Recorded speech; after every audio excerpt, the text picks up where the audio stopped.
मैं हूं अखिलेश रावत। आपका स्वागत है हमारे चैनल पर। साथियों, रतलाम झाबुआ अलीराजपुर लोकसभा सीट एक ऐसी सीट है जहां पर हमेशा आंकड़े बदलते रहे हैं। आपने देखा होगा कि 2014 और 2019 लोकसभा चुनाव में यहां से भारतीय जनता पार्टी जीती और उससे पहले यहां कांग्रेस जीतती आ रही है।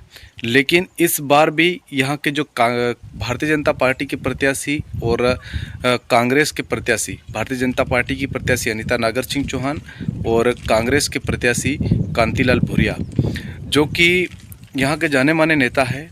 और कांतिलाल भूरिया तो पाँच बार के आसपास की विधायक है, केंद्रीय मंत्री भी रहे हैं।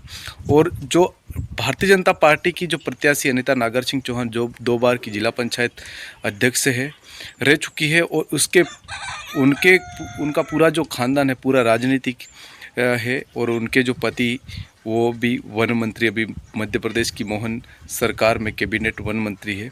तो कहीं ना कहीं ये दोनों एक ऐसे चेहरे हैं जिनका पूरे राजनीतिक यानी कि पूरे प्रदेश भर में इनका जो नाम है। तो कहीं ना कहीं ये जो सीट है, इस सीट पे हमेशा भारतीय जनता पार्टी और कांग्रेस के बीच में मुकाबला रहता है। यहाँ पर भारत आदिवासी पार्टी भी मैदान में है। तो भारत आदिवासी पार्टी भी जिस तरह से विधानसभा में जो नुकसान अन्य दलों का किया है, तो इसी प्रकार से भारत आदिवासी पार्टी यहाँ से भी कुछ नुकसान कर सकती है। भारत आदिवासी पार्टी के प्रत्याशी बालू सिंह गांवड़, जो कि वो भी मैदान में है।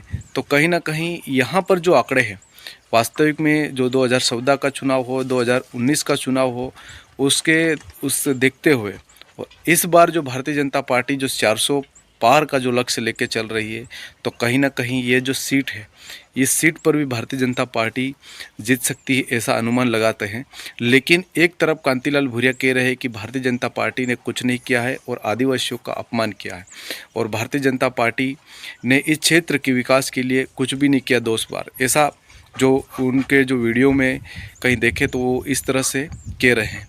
लेकिन एक तरफ खुद वन मंत्री, जो कैबिनेट वन मंत्री जो नागर सिंह चौहान है, वो भी खुद कह रहे हैं कि इस बार भारतीय जनता पार्टी इस सीट को भारी बहुमत से जीतेगी, यानी कि यहाँ से कई वोटों से जीतेगी, लाखों वोटों से जीतेगी।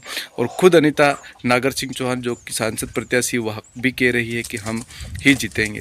तो ये आरोप प्रत्यारोप रहते हैं, लगते हैं।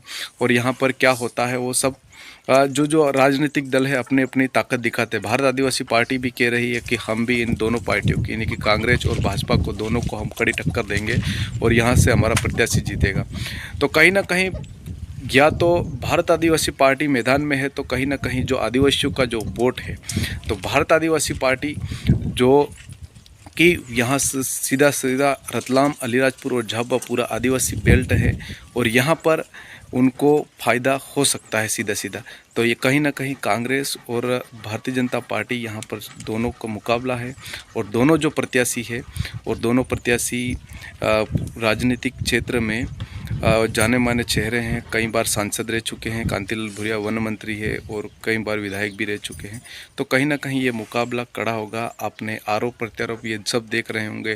पहले उनके विधायक ने भील भिलाला से जो वाद का, जो जातिवाद का जो खेल किया, उनमें रखी बातें बैठकों में इस तरह से चर्चाएं करी, तो उन पर एफआईआर हुई।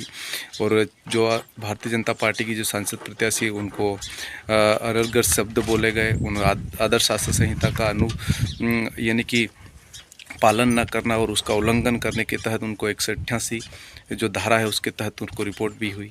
तो कहीं ना कहीं ये हॉट सीट है। यहाँ पर भारतीय जनता पार्टी और कांग्रेस दोनों का कड़ा मुकाबला है, और भारत आदिवासी पार्टी भी इनका खेल बिगाड़ सकती है। धन्यवाद। आपको हमारा वीडियो कैसा लगा कमेंट बॉक्स में अपने राय अवश्य बताएं, और चैनल को सब्सक्राइब अवश्य